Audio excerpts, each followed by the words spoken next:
கிறிஸ்துவுக்குள் அன்பானவர்களே, உங்கள் அனைவருக்கும் காலைதோறும் கர்த்தரின் வார்த்தை என்ற நிகழ்ச்சி மூலம் வாழ்த்துதலையும் வணக்கத்தையும் தெரிவித்துக் கொள்கிறேன். இன்றைய நாளுக்குரிய வேத வார்த்தை லூக்கா 11ஆம் அதிகாரம் 3ஆம் வசனம். எங்களுக்கு வேண்டிய ஆகாரத்தை அன்றன்று எங்களுக்கு தாரும். இதே வார்த்தையை மத்தேயு 6ஆம் அதிகாரம் 11ஆம் வசனத்தில் பார்க்க முடிகிறது.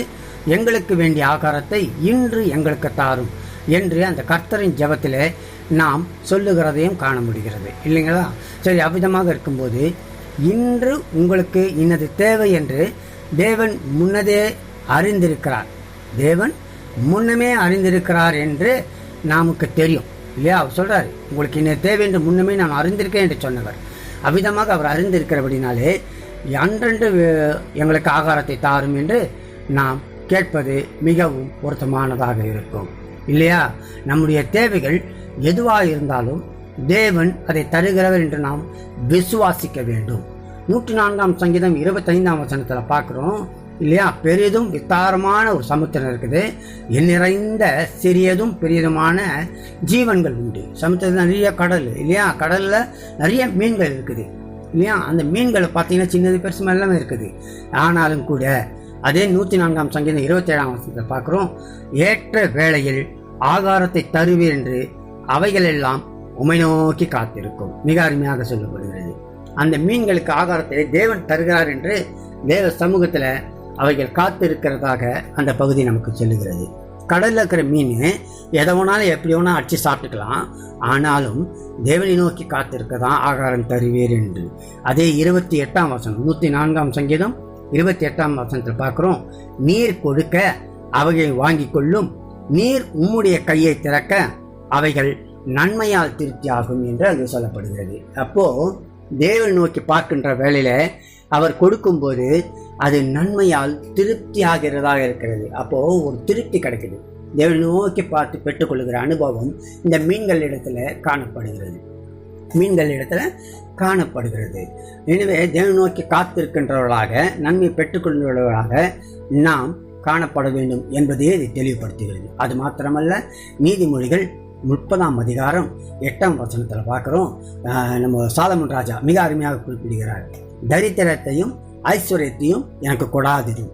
தரித்திரம் வேணாம், ஐஸ்வர்யம் யாராவது வேணாம்னு சொல்லுவாங்களா? ஆனால் இவர் சொல்கிறார், தரித்திரத்தையும் ஐஸ்வர்யத்தையும் கொடாதிரும். ஏன் அதை சொல்கிறான்னு பார்த்தீங்கன்னா, அடுத்த வசனத்தை சொல்கிறாரு, தரித்திரத்தினால் திருடி. தரித்திரம் வந்தால் ஆட்டோமேட்டிக்காக திருட ஆரம்பிச்சிடுவாங்க. தேவன் நாமம் அங்கே மகிமைப்படாது, தேவன் நாமம் தூஷிக்கப்படும் என்பதை உணர்ந்தவராகத்தான் தரித்திரத்தை வேணாம். சரி, ஐஸ்வர்யம் வேணாம், இல்லையா? ஐஸ்வர்யம் ஏன் வேணாம்னு சொல்கிறாருன்னு பார்த்தாக்கா, ஐஸ்வர்யம் வந்தால் கர்த்தரை யார் என்று கேட்காவது பிடிக்கும், இல்லையா? அப்போ ஏன் கேட்குறாங்கனாக்கா, ஐஸ்வர்யம் மிகுதியானாலே என்ன ஆகிடும்னாக்கா சர்ச்சு கூட போக மாட்டாங்க. அதே நேரத்தில் அவங்க சொல்லக்கூடிய வார்த்தை என்னன்னு பார்த்தீங்கன்னாக்கா, ராப்பகலாக கஷ்டப்பட்டேன், நாயா பேயா உழைச்சேன், நான் இவ்வளோ சம்பாதிச்சு வச்சிருக்கிறேன் அப்படின்னு சொல்லுவாங்க. இந்த ஐஸ்வர்யெல்லாம் கஷ்டப்பட்டு நான் சம்பாதிச்சேன்னு சொல்லுவாங்களே தவிர ஆண்டவரை மறுதளிப்பார்கள். அது மாத்திரமல்ல, ஒரு சர்ச்சுக்கு போகணும்னு சொல்கிறேன் வச்சுங்க, அல்லது ஒரு ப்ரேயர் மீட்டிங் வாங்கினாக்கா, எனக்கு முக்கியமான வேலை இருக்குது, முக்கியமான மீட்டிங் இருக்குது, நான் இங்கே போகணும் அங்கே போகணும்னு கர்த்தரை அசட்டை செய்கிறவர்களாக காணப்படுவார்களாம். சாலமோன் அழகாக குறிப்பிடுகிறார். அதனால தான் தரித்திரத்தையும் ஐஸ்வர்யத்தையும் கொடாதிருப்பாயாக என்று சொல்லுகிறார். ரெண்டுமே.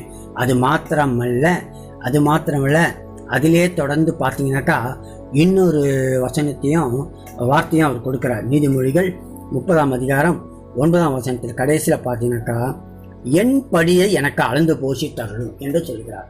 என் படியை எனக்கு அளந்து போஷித்தருளும். இதன் பொருள் என்னவென்று பார்த்தால், அன்றன்றுள்ள ஆகாரத்தை நினைத்தார். இன்னைக்கு என்ன தேவையோ அதை தாங்க ஆண்டவரை, அப்படி என்பது தான்.